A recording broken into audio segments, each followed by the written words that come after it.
Okay, yeah, you've heard the saying that a man's home is his castle. In Shorewood, there's one man who's taken that to the extreme. Yeah, when Andrei Rudenko couldn't find a tree large enough to construct a fort, well, he just took to building a 3D printer, just like anyone would, and with that, he spit out layers upon layers of concrete to build this 12-foot tall castle. As Bill Hudson explains, it's just a small example of things to come.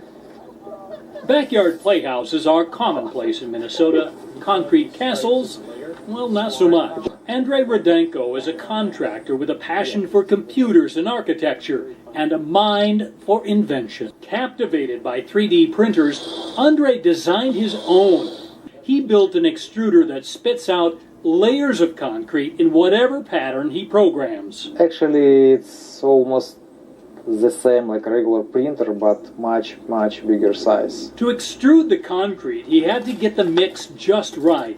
After the layered walls of the castle were complete, pieces of the turrets were printed out and stacked into place. And he's dreaming even bigger, scaling up the size to, yes, build something to live in. It's not just some days. I can print house like in a couple months. This king of his own castle is setting sights on the real world. Isn't that pretty? All lit up. Now, Andrei's getting a lot of attention from a lot of interested parties, including, get this, folks at Disney.